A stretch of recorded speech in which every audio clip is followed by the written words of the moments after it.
Good morning, everybody. My name is Chris Sanders. I'm from the CICM Head of Accreditation for the CICMQ program. This is the second of four All About You sessions that we're doing about health, well-being, inspiration, motivation, and also a bit of personal development. And that's what we're talking about today. So today we have Ian Preston, who is a LinkedIn, guru, I guess, a LinkedIn guru, trainer and coach. And he's here to help us improve our profile and to help us get the most out of LinkedIn. So Ian, I'm very, very pleased to hand over to you. Thanks very much, Chris, and good morning all. So let's get a bit of audience participation straight away. Can I have a quick show of hands? Who's actually on LinkedIn right now?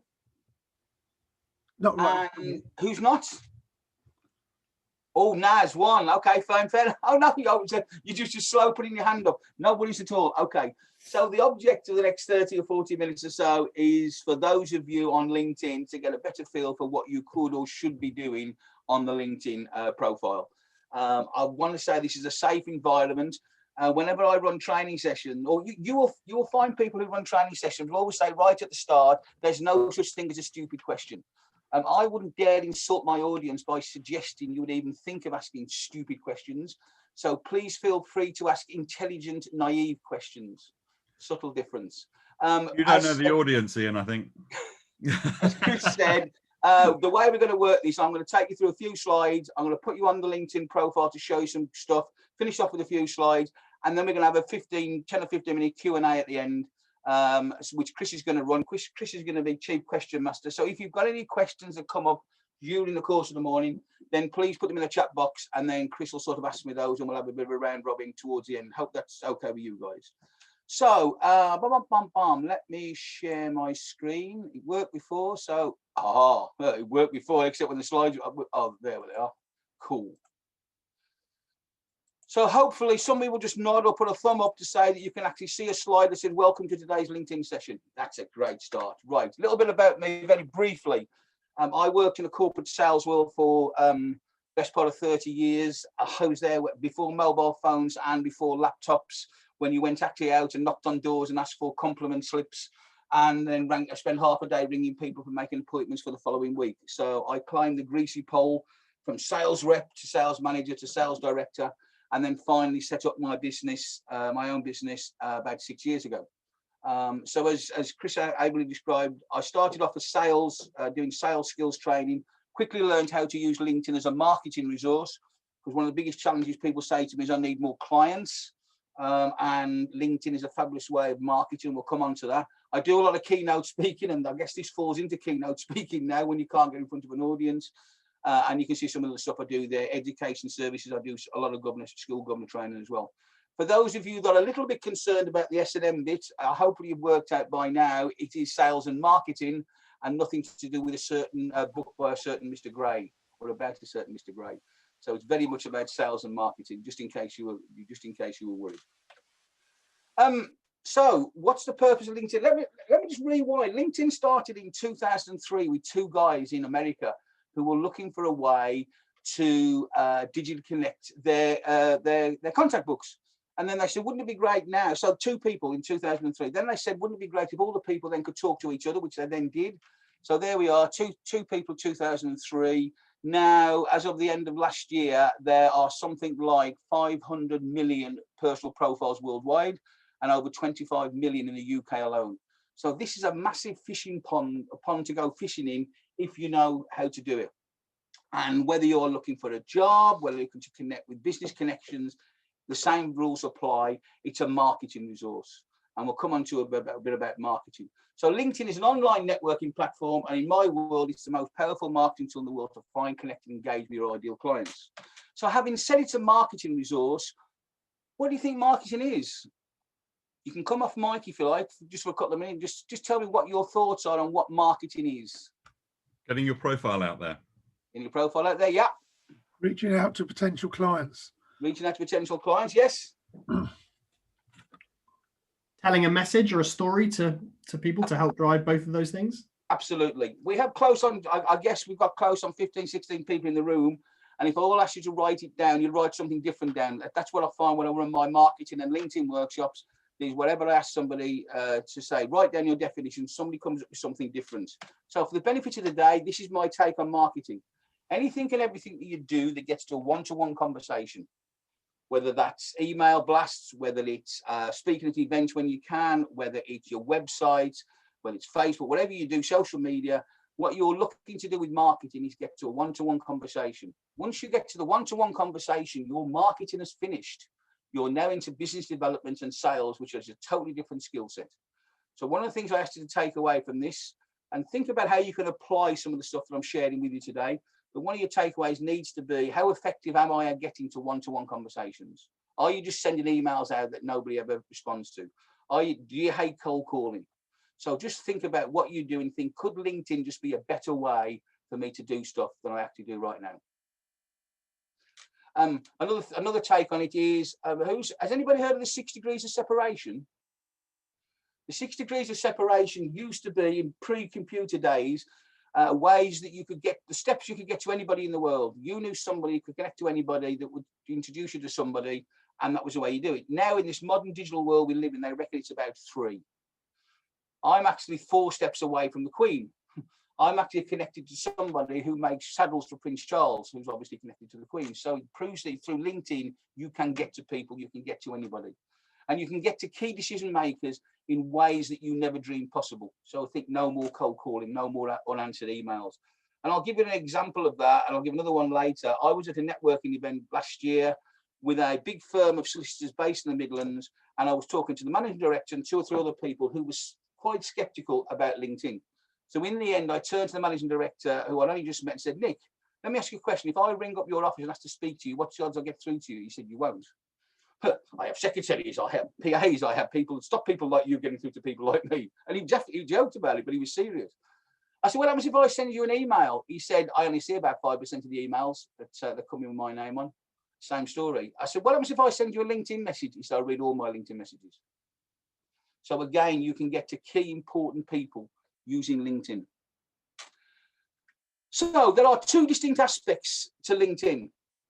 There is the strategy bit, the fun bit, the bit that you really want to do is the find, connect and engage with your new prospects, your new potential employers, your recruitment people, whoever it might be, wherever you are in your world right now. And that's the fun bit. But actually the problem you have with that is, and I give people who I work with when I do coaching programs and training sessions, which I'll talk about later in more detail, I give people a semi-automated tool where they can connect with 50 people a week by spending no more than about 10 minutes a day on LinkedIn. However, if I give you that up front, the first thing they will do is look at your profile. And if your profile is not in good order, they will just take a view. They may not want to connect with you. They will do due diligence. That takes some saying. Due diligence. And the first thing they'll do is look at your profile. So what I'm going to spend today is a little bit of time looking at the way your profile should look, because your profile just represents you as an individual and you as a business. The way you do anything is the way you do everything, is a phrase you may have heard before. If somebody looks at your profile and thinks it's shoddy, they may just take a view that everything else you do is shoddy as well. And if you need further convincing, how many times have you looked at a web page and thought that's a pile of garbage and moved on to find another one? Now, the people and the services and the products behind that website might be first class, but first impressions count for everything. So without further ado, we'll come back to some more slides shortly, but I'm just going to get rid of that for the time being and close that down. Cool. Okay. And I'm now going to share my LinkedIn profile, which was open. I'd close it down. So there we go. So hopefully you can see my LinkedIn profile. In a second, I've lost everybody now. Can you see my LinkedIn profile now? No? No, not yet. Not yet, Ian. Okay, let me just... While you're doing that, there's a quick question. Is it worth signing up for LinkedIn Premium? That is, I'll come on to that because that is the next slide we come to when we come back to... Right, okay, good. When we come back to, yeah. Right. Share screen. There we go. Yep, can see that. Great, super.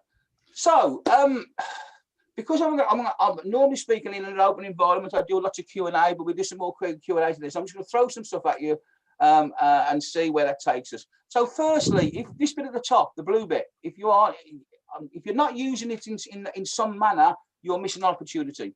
So most people, when they set up their LinkedIn profile, it's blank there, and most people leave it blank. So again, you can see, now mine's a bit busier than normal because obviously I do a number of different things, but I'm just trying to give people a feel for the sort of stuff that I do. So first takeaway is, if you are not using that area, then you need to think about how you could use it more effectively. Second thing, picture. Your picture should be a head and shoulders shot of you as you'd expect to be seen walking into a business meeting. Not as I saw recently, somebody sitting outside a tent at Glastonbury with a can of Stella in one hand and a spliff in the other. Unless, of course, that's how you run your business meetings, in which case, when's the next one and can I come? So head and shoulders shot. That was from a portfolio professionally taken picture I had a couple of years ago. But as you're probably aware, smartphones are so good these days that you can take equally good pictures now with smartphones. But just a head and shoulders shot. People buy people first and everything else second. They want to see what you look like. So good picture.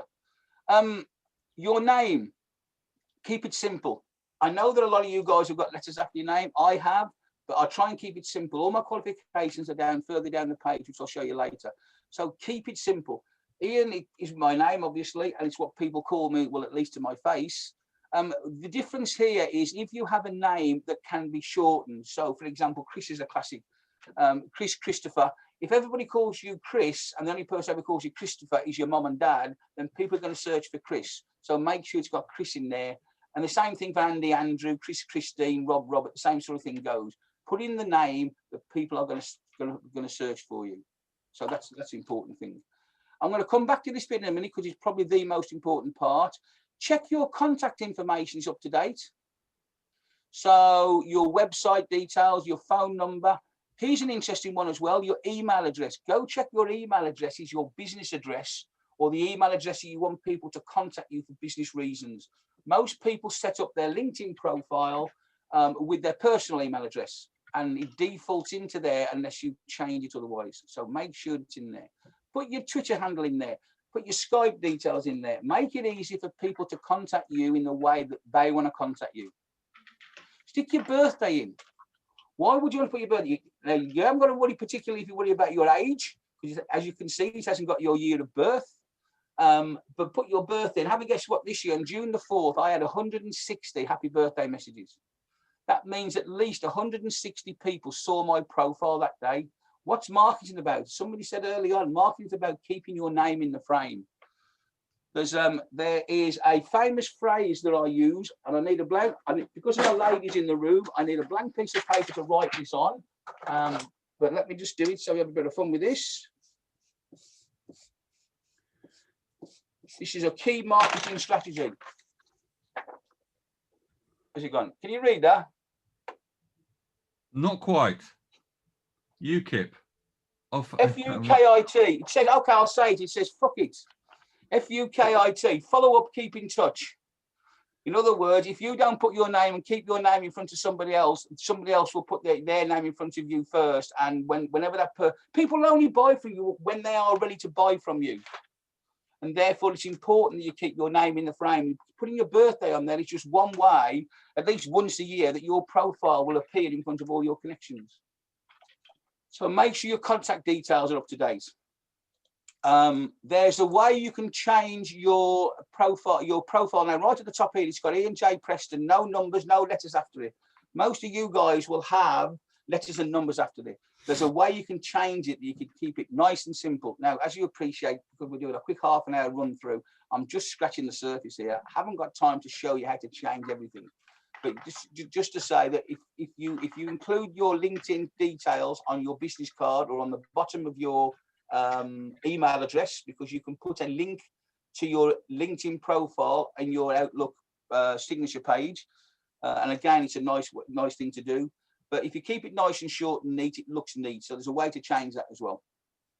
Here, I'm going to spend a couple of minutes on this. This here is called the headline, and it is probably the most important part of your LinkedIn profile, bar none. Why? Because this is the thing that people see when they search for you. If you're searching for a LinkedIn trainer, for example, you'll see 3 things on a page. You've got about 12 people on a page, but all you'll see the picture, you'll see the name, and you'll see the headlines. So, for example, if you were going down the page looking for a LinkedIn trainer, and he said LinkedIn trainer, LinkedIn trainer, LinkedIn trainer, and you come to one that says helping business generate more hot leads and sales, who are you more likely to click on first? So again, have a think about what you've got there. Most people will default to their job title and the company they work for, or both. So that's a really, really important part of it. Now I'm going to skim down some of the other parts.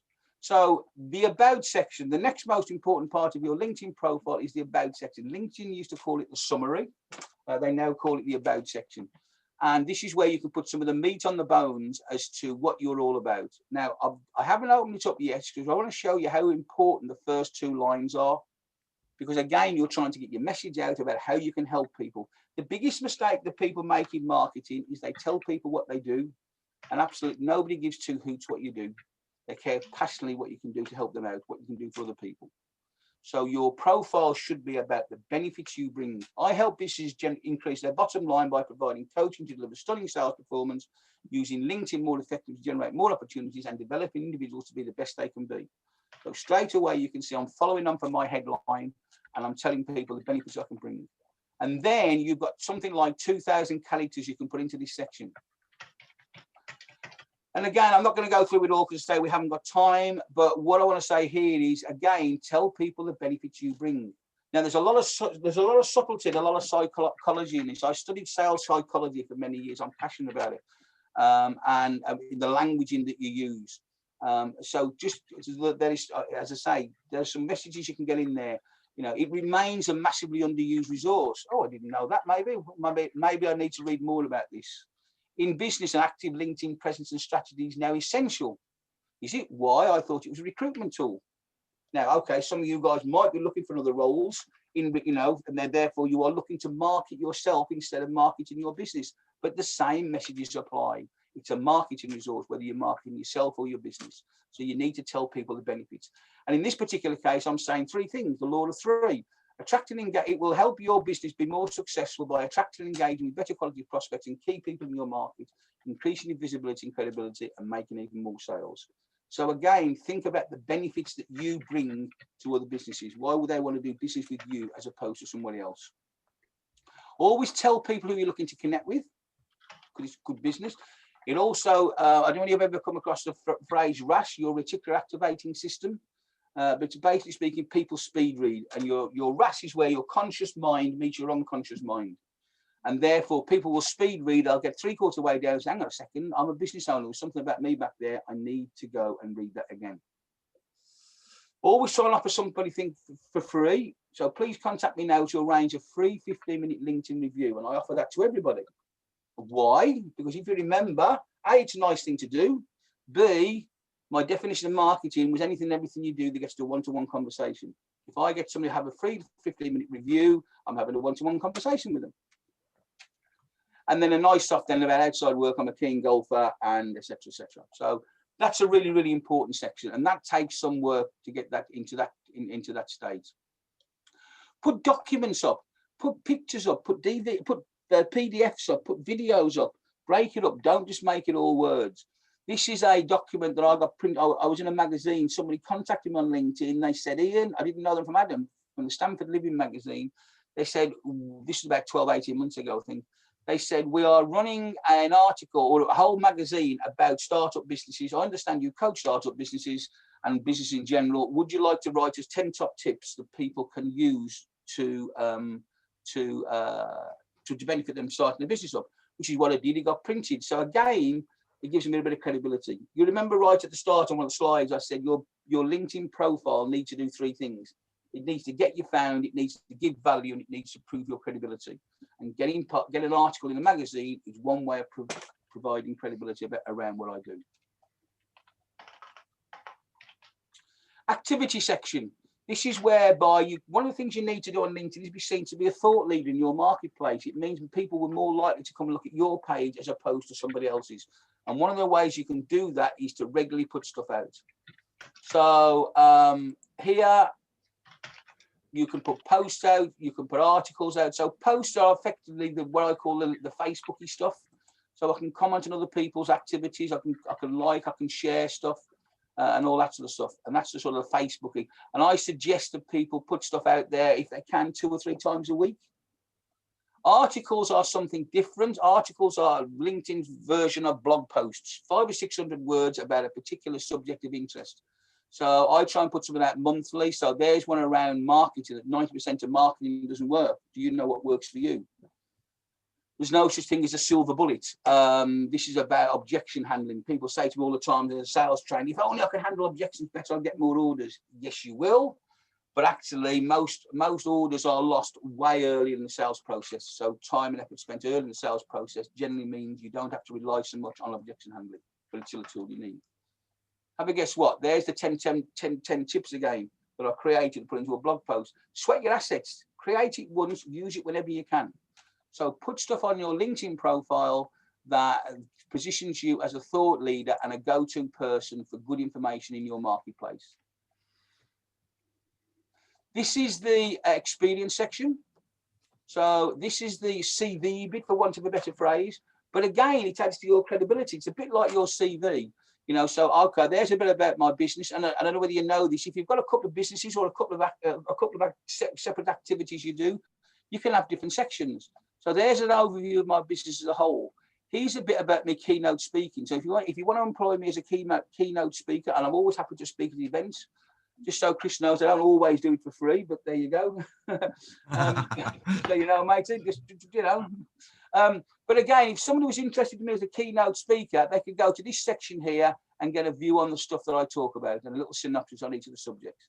If they were interested in me as a LinkedIn trainer and coach, then they can go to this section here and they can find out more about what I do as a LinkedIn trainer. And you'll see here for the first time, I actually tell people what I do, how I go about delivering stuff. Now, one of the key phrases I use when I'm training and working with people in marketing is I say, use the so what phrase. If you can read some marketing collateral and say so what at the end of it, then it needs to be rewritten. So if I had to put right at the top, I can deliver workshops, I can do 90-day coaching programs, I can do one-to-one masterclasses and accelerator programs, the reader would have quite rightly said, so what? But hopefully by now, on the fact that I've got a headline that hopefully grabs people's attention and tells people I can help them, I've gone into more detail about the about section. By the time people get down there and say, okay, this guy seems to know what he's talking about. So this is what he does. Okay, I've got it. But again, it's pictures and stuff you can put in there. There's a bit about my sales improvements and training that I do. Credibility, again, there's a picture of me appearing on a panel at a large event. There's another picture up here, I think, of me delivering a presentation at a keynote event.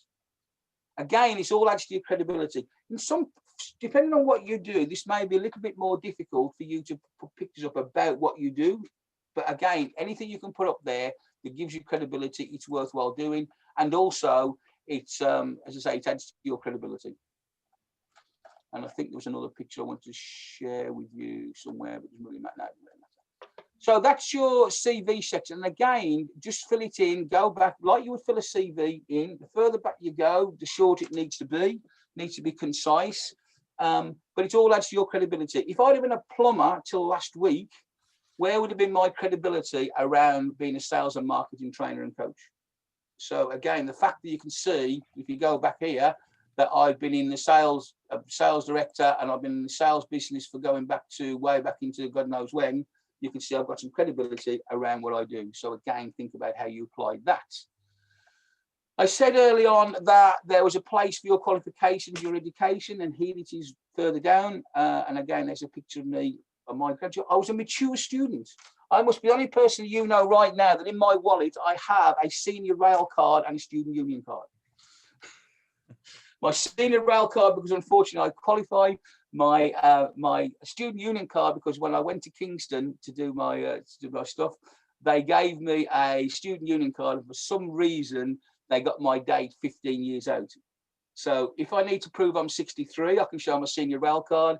If somebody wants to say you're never 48, then I can say I've got a student union card with my birthday on. There you go. So again, just put some stuff in there about your education. It's all about qualifications. It's all about credibility. Some volunteer stuff there. Again, it gives you a nicer, wider picture of what you do. Get rid of that. This is now quite an important section I want to come on to, which is your skills and endorsements. Skills and endorsements, not so good now. It used to, for those of you who have been on LinkedIn for a few years, you may remember several years ago, there were lots of little pen pictures all the way across the page for each of it. And I thought that was quite a powerful way of doing it. If you've got 10 skills down the side and 10 pictures on each, you've got 100 pictures, boy, does that picture alone send a powerful message, the fact that you've got lots of people giving you skill and endorsing your skills. This is the way they do it now. I don't think it's a good, but again, it adds some value. This is the far more important bit. Your recommendations. If you haven't got recommendations, you now need to get them. Here's a question for you, a bit of audience participation again, because I'm looking across here because I've got all you lot away from the camera. Quick show of hands, who thinks personal recommendations are the most powerful form of marketing you can have? Keep your hand up if you've got an active strategy to consistently go out and ask for and get recommendations. Oh dear, what a surprise. Well done, Lou. I can't see everybody's hand, but I can see Lou. And Chris, well done. So my question to you has to be, why not? Here's the thing. I mean, I'm not going to go through all these. There's the last one I had that came in November the 12th. I've had the good fortune to work within a few projects now. It's been productive. We recognise the need for LinkedIn training. Drop to the bottom of the Ian showed us how to get the best out of the platform, tricks of the trade, how to build the process in an everyday networking and sales process. Is it worth mentioning that he's also a likeable chap too? I didn't write this, by the way. Ian's always a good starting point for not only LinkedIn training, but business matters in general. He knows everyone. You can't buy this sort of stuff. You know, Ian knows his stuff when it comes to making the most of your LinkedIn profile. Let me ask you one question before I move on and stop embarrassing myself. Is if you were looking for the LinkedIn trainer and you narrowed it down to 2 people, and one person over here said, I'm good and got no recommendations, and I'm standing over here saying, I'm good and I've got 158 recommendations, who are you going to call? Ghostbusters? So if you haven't got recommendations, again, one of your takeaways needs to be to go and ask for them. And although it's just an ask recommendations there are some subtle ways you should go about asking for recommendations. The last thing I want to do before I flick back to the slides and we get into a Q&A is these bits across the top. And I want to show you how to use a search function as well. But these bits across the top are how you keep in touch with people. So this one here said, by the looks of it, I've had 3 invitations to connect. Oh no, by the looks of some of these titles, there may be some people are already on the call this morning. Charles. Yeah, thank you, Charles. I was going to say, if you haven't connected with me, I was going to come on to that later. If you haven't connected with me, you ought to think about it. And I was if you haven't looked at this for some time, you need to. I was working with a lady a few weeks ago, and under a My Network, she'd got the number 73, and she said, "What does this number 73 mean?" I said, "That means you've had 73 incoming requests to connect that you've ignored." Oh, she said. And so again, I'm not going to do it now, but I would accept those and I would ask a question. Don't just accept an invitation. I would send a message. So I don't think Tim Annis is on here. He hasn't given me a message. So I will respond to Tim afterwards and I will say, "Hiya, Tim. Thanks for reaching out to me on LinkedIn. Happy to connect. Just wonder what interests you, how I might be able to help." I am here, by the way. Tim is on the Tim, call. apologies, matey. Sorry, I apologize, but that's what I would do. That, if I didn't know you from Adam, that's what I would do, Tim. Apologies. Here's a classic. I just love this. I absolutely detest automated LinkedIn messages. And they stand out a mile. You saw my LinkedIn name at the top. I've got stars either side to stand out from it.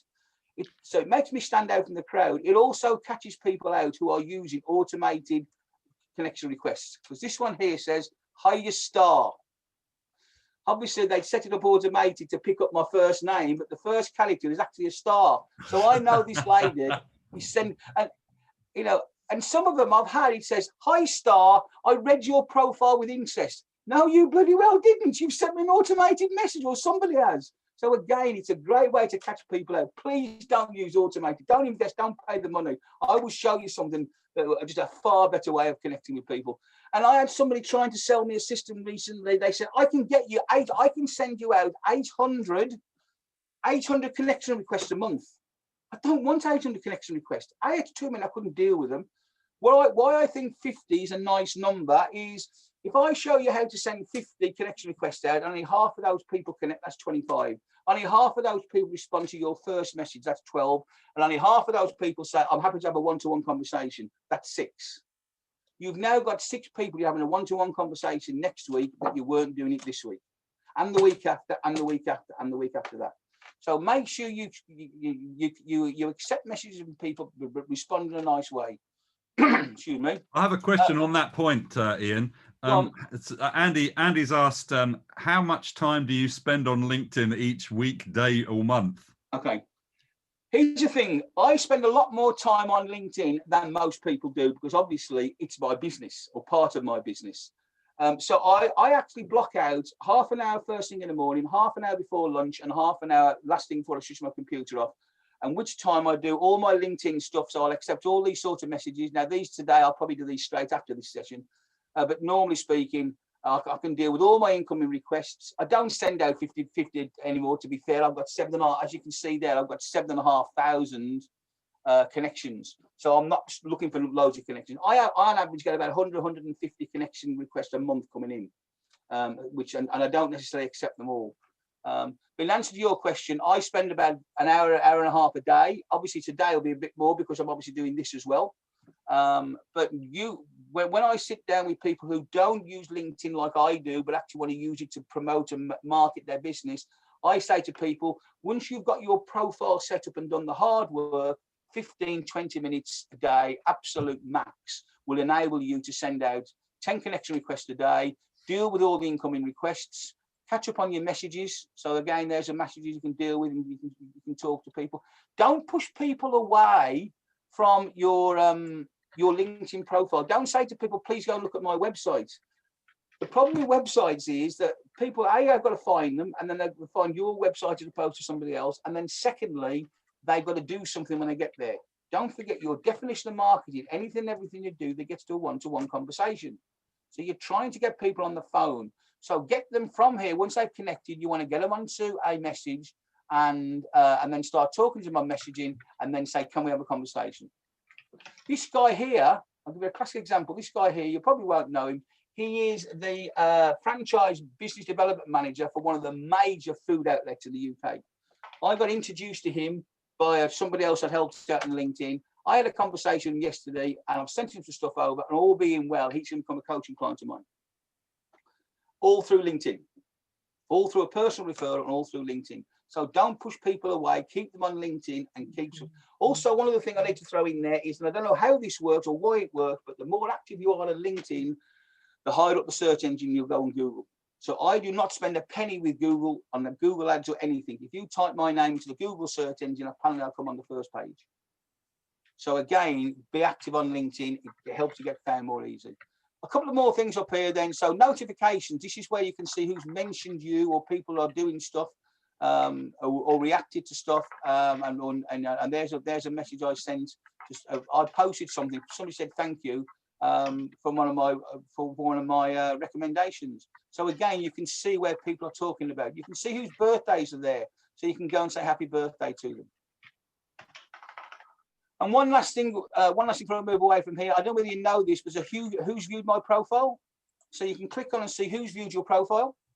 Sharon, obviously we met this morning. Nick, I suspect is probably around somewhere. So all these people, by the looks of it, are probably on this call this morning. Yes. But if I didn't know them, I would be clicking on. So Sharon, for example, I'm going to click on Sharon. I would click on Sharon. She hasn't sent me a connection. Oh, she has sent me a connection request. But had she not sent me a connection request, I would send her a connect request saying something like, I noticed you looked at my profile. Would love to connect with him, see how I can help.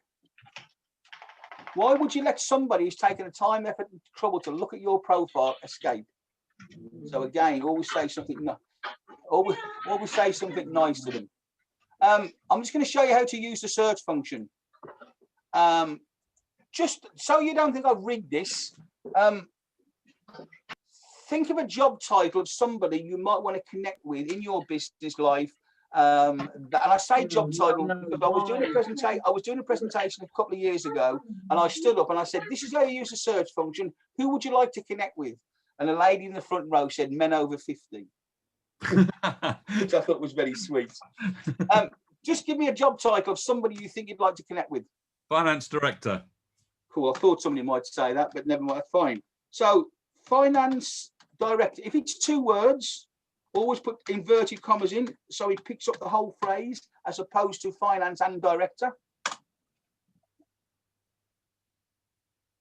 Oh, 280,000 contacts. How many do you want? Let me narrow it down. Don't forget, this is on the free platform. Let me narrow it down to the UK. 78,000. How much would it cost you to buy a list of 78,000 finance directors, every one of which you can connect with directly without picking a phone up and without sending an email? Wow, thank you, Sam. Absolutely, Sam. I saw your mouth go. Don't worry, it's fine. I can lip read. Wow. Absolutely wow. So have a think about this. And this is where the upsell starts a little bit. If you think that LinkedIn is a way to do this, but you need to get your profile in good order, then you need to be talking to me afterwards about how I can help you do all this sort of stuff and get your profile up in good order. You can even narrow it down to, I don't know, I mean, I could even, if you're looking for somebody particular company, you could narrow it down to a company. So if you want to get into Unilever, for example, 74 finance directors associated with Unilever. And all this is free. Now, the work you need to do to get to this stage where you could, if one of you guys perhaps who hadn't got a very good LinkedIn profile sent a connection request to this guy saying, I'd like to have a chat to you, and they look at your profile and it's a pile of garbage, then the odds are he's not going to connect with you. So you have got to get that work done up front. Right, I hopefully have given you a good idea from there about the sort of great stuff that you can do on LinkedIn. I just want to come back now to the slides just to finish off before we go into the Q&A. Can you show the slides again? Not yet. Not yet. Okay, let me just do this then and go share screen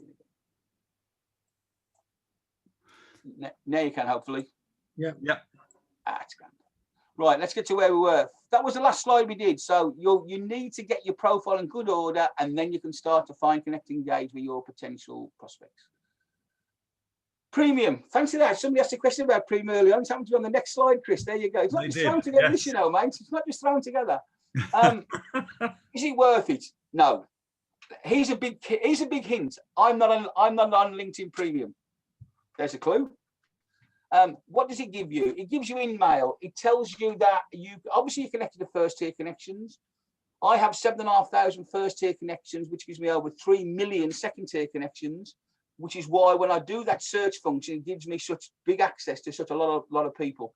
One of the things you need to start doing is connecting with people and accepting connects. In-mail is a way of connecting to third-tier connections. You don't have to. There's a backdoor way to do it, which again, when I work with people, I'll show you the backdoor, so you don't need to do that. More advanced search functions and filters. In all the years I've been doing LinkedIn, I've only ever come across 2 people when they showed me what they were doing in advanced search, they actually needed premium.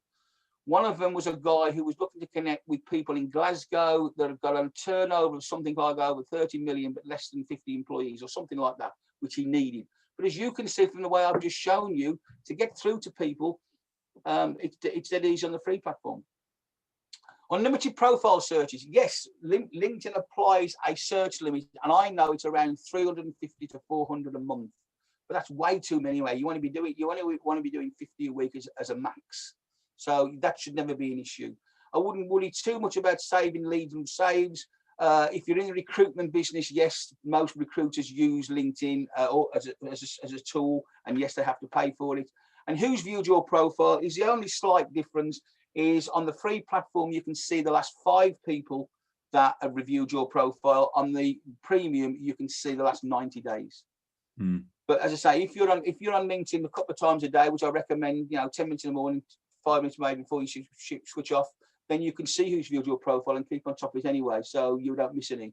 If I'm out and about in the normal world, I'm out and about, I'll stop and having a coffee break, I'll look at my phone and I'll have to get a notepad out and write people's names and I've looked at my profile. Because by the time I get back in the office, they've probably disappeared, but I've got them written down so I can contact them anyway. So, in summary, it's marketing, not sales. Big difference. Marketing is about getting to one-to-one conversations. Sales is about what you do when you get there. And again, I can help you out with either. Go connect with anyone. as I say, you want to drive up the more first tier connections you do, the more second tier connections you get. I will accept for most people, I draw a line. If it's a student in Kuala Lumpur with 5 connections and no picture, I'll probably say no.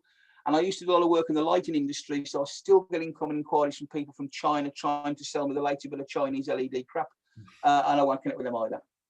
Sorry, Chris, I know you're laughing. I'm saying this is mate, I can't help it. It's okay. So remember, it's specifically built for making business connections. Senior executive decision makers handle LinkedIn mail personally. They don't delegate it. I gave you that example early on. There was another example I'll give you. I was reading an article in a magazine 18 months ago, I remember, start of the year, about a big PLC based in London that we're going to spend something like £400,000 that year on learning and development. And I thought, I'm a trainer, I'm a coach, I wouldn't mind some of that. Can you imagine the scene if I rang up the head office and said, can I speak to your training manager? And then they said, oh, do you know his name? Oh, no, I'm afraid I don't. Oh, we have a no names policy. If you don't know his name, we're not going to tell you. Why don't you send an email to info@weneverrespond.com? I didn't bother. I found the guy on LinkedIn. I sent him a nice personalized message. He accepted it. I sent him another message saying, I'd love to have a chat about X, Y, and Z. He said, Ian, here's my mobile number. Ring me 10 o'clock in the morning. I was speaking to that guy within 24 hours of knowing he even existed. That's the power of LinkedIn. That's the power that can get you to key decision makers, whether they be finance directors, whether they be potential recruiters or potential employees for the future. That's how you can use it. No gatekeepers. I always put this, and then somebody reminded me several years ago, unless they are your champion. Gatekeepers can be your champion. Gatekeepers can get you through to key decision makers if you look after them and they know you well and they trust you in ways that they can't. So, but in general terms, LinkedIn gets you past gatekeepers. And no cold calling. Who likes cold calling? I did a presentation a couple of years, or 18 months ago, 12 months ago, and 2 people in the audience put their hands up. And I said, what is it you guys do? She said, we telesales. So, but most people don't like cold calling, so you don't have to do it. How can I help? I'm going to breathe for 2 seconds because I'm conscious I'm going a million miles an hour again. This is how I help. So I can do one-to-one masterclasses. I can do an hour or 2 hours of your time. I can do a 90-day coaching program, which effectively you and I would have an hour on the phone each week and would change each week a little part of your LinkedIn profile.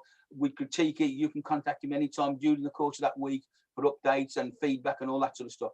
And after 7 or 8, 9 weeks, you've got your LinkedIn profile in really good order, nearly as good as mine, or maybe even better. And then you can start reaching out and connecting with all those people. If you want me to come in-house and deliver training to a team, I can do that. I can even do that online at the moment. And I do other stuff as well. And if you ever want me to speak at the event, I'm always a man in search of an audience. So again, I'll be happy to contact you guys after. Please get in touch with me if you think, and I've triggered some ideas in your mind that I can help.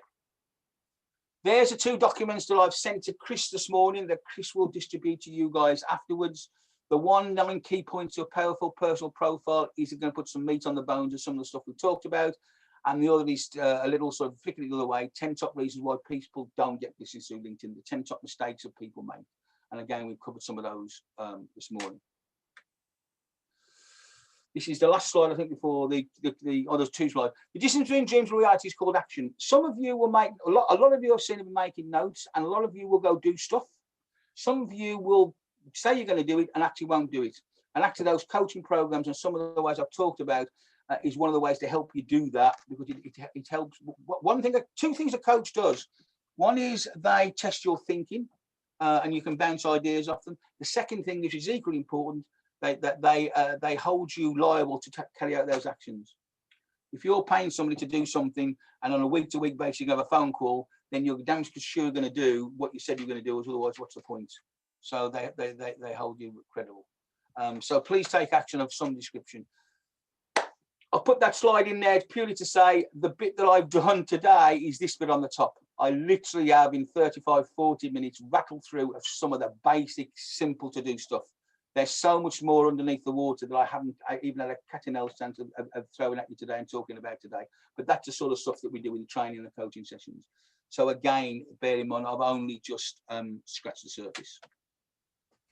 There's my contact details in all its formats. But of course, why wouldn't you want to contact me on LinkedIn? If you do contact me on LinkedIn, I know some of you guys have already sent connection messages or have sent connection requests, and it's too late now. but always, always, always add a personalized message. 2 reasons. One is it's a nice thing to do. Secondly, it's a way of remembering how you first met somebody. So if I was sitting where you are, I would say, thanks, Ian, for a great presentation at the I have to look over CICM presentation this morning. It was great. If I don't speak to you then for 2 years, and then you suddenly contact me, I can go back at the messages and I can see the date and I can see how we first met. So again, it's a great way of reminding yourself how you first met somebody if you send a personalized message. Okay, I've got a load of questions here. Okay, there you go. So are you ready for this? So yeah, let me come off top share and let's do face to face. There we go. Right, that's good. We've dealt with the first one. Is LinkedIn Premium worthwhile? No. Do people take the time out to watch videos?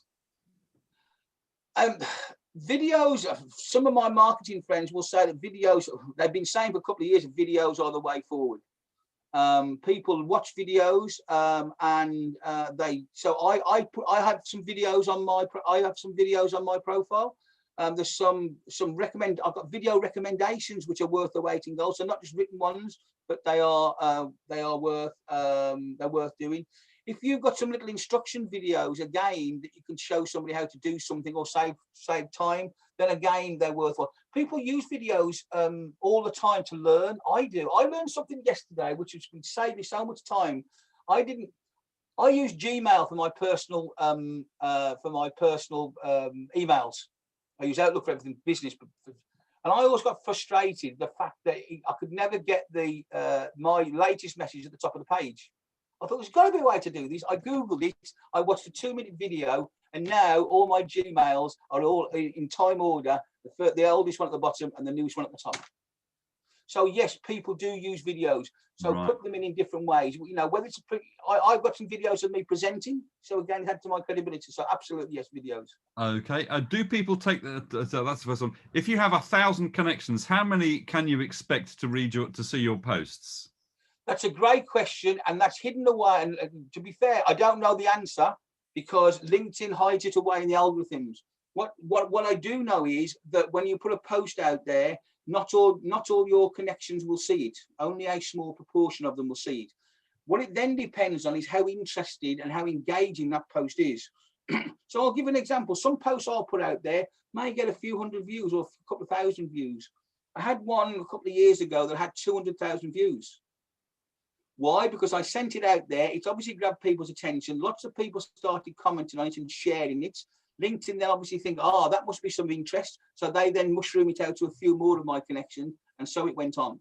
And so over a Christmas period, I had 200,000 views, which I can't see.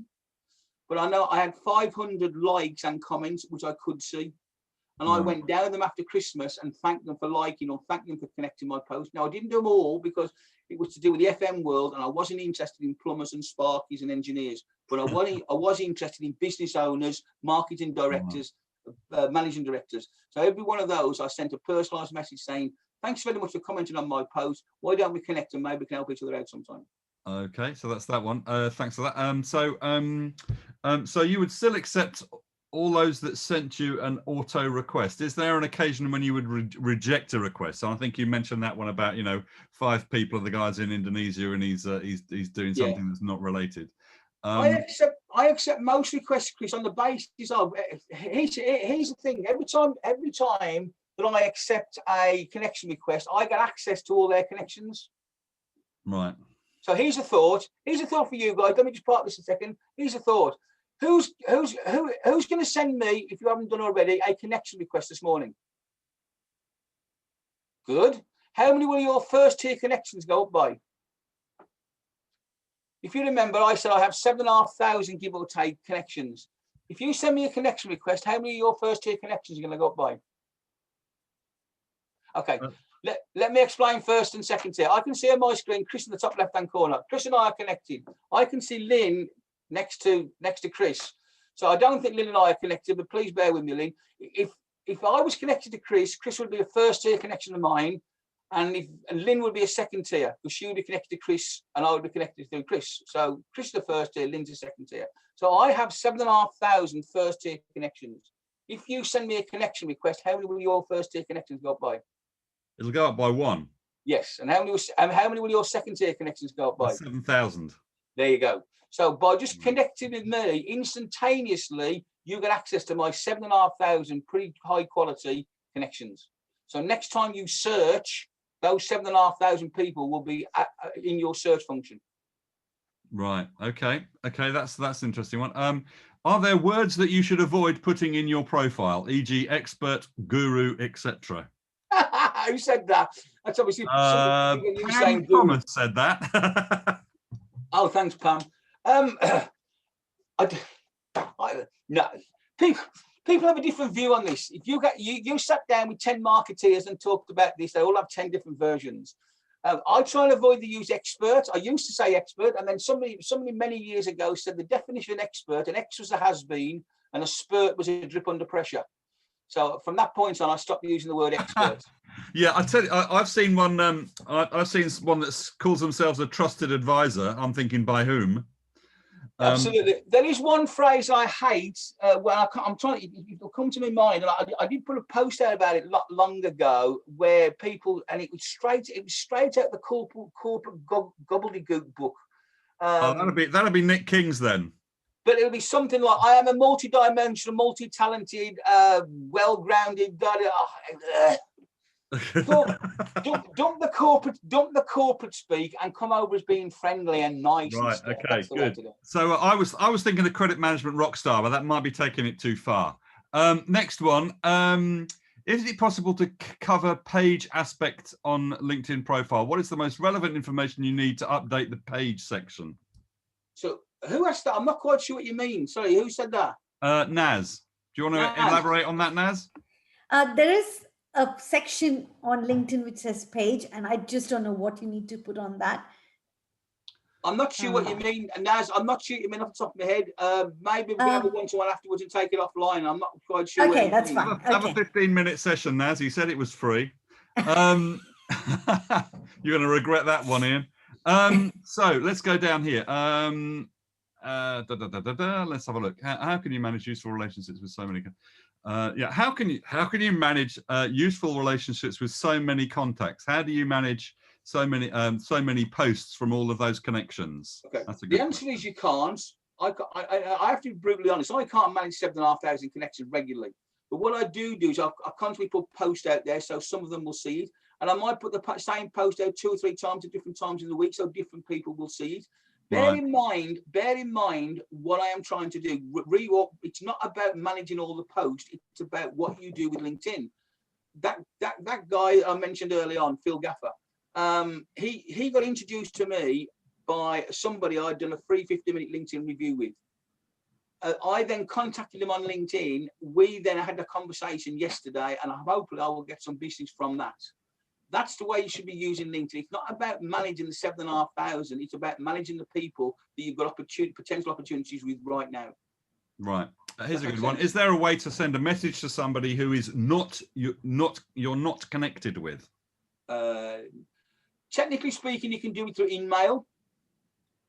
But generally speaking, the answer is no, apart from you can send them a connection request.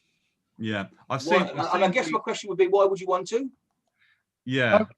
Yeah, so I was trying to connect with somebody, and they weren't sharing their details and what have you. And I sent them a connection request, and they didn't connect. But I wanted to get to them for a certain reason.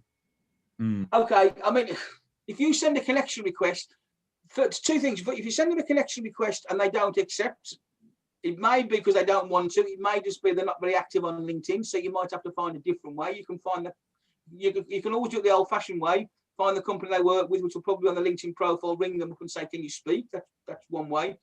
You certainly, you can't, unless they're connected with you, you can't see all those connection details that I showed you early on. The only thing you will see, if they're a second tier connection, the only thing you'll see is their LinkedIn URL.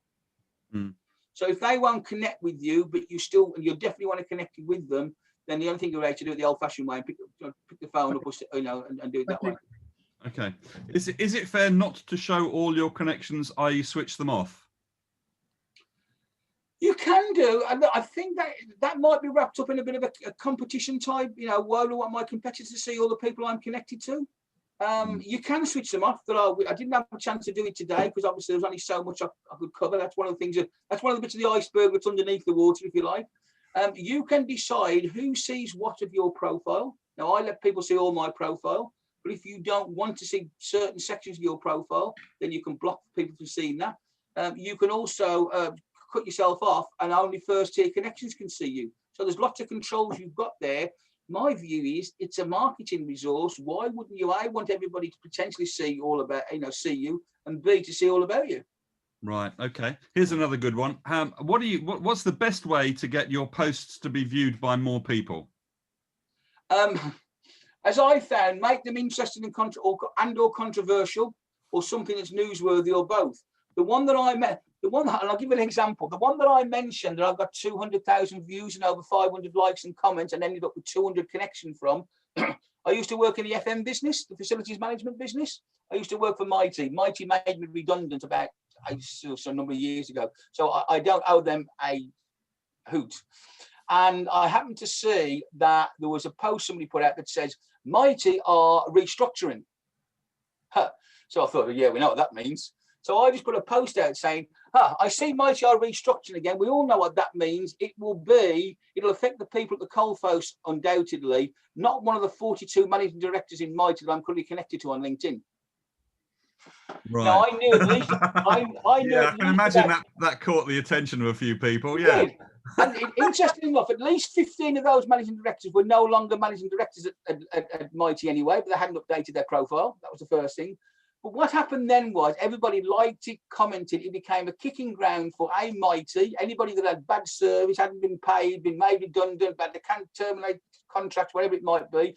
And then it became a general kicking ground for the whole FM business as a whole, which is why people were liking, commenting, and sharing it. And they were adding people's names. So if ever you see a post that you want somebody else to see, so for example, if Pam was writing a post and she said, I really need to make sure Chris sees this, she could put, Chris Sanders, have you seen this? Yeah. And it would appear in your notifications box. So that's what people were doing. So people were just, they were listing people's names, say, hey, have you seen this? And everybody just waded in.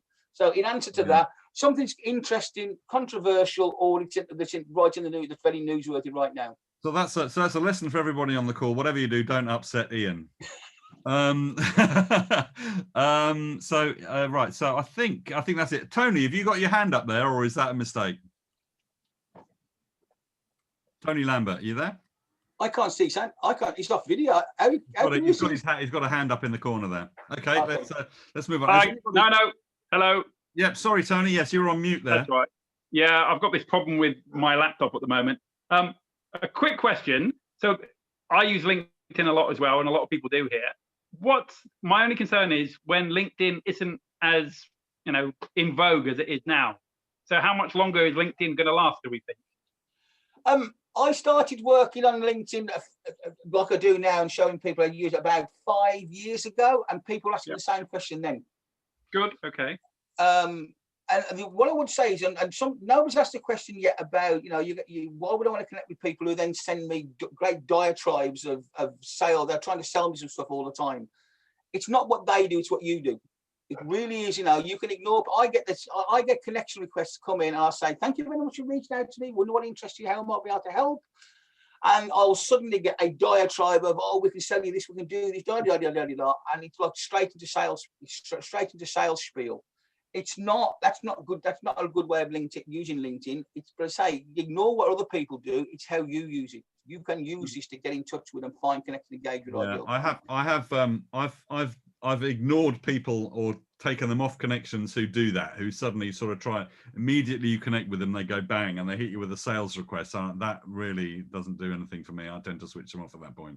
Well, you can do, but don't forget, if they've got 10,000 connection requests, Chris, why switch them off? Just keep them there, sit in the background, just ignore them. Those 10,000 connections will be in your pond next time you go fishing. I didn't think of it that way. Yes. Okay. Anybody else got any other questions? Okay, take those now. I'm just going to. I'll be stopping record now. So thanks very much, everybody. I'll keep it open, but I'll just stop record now.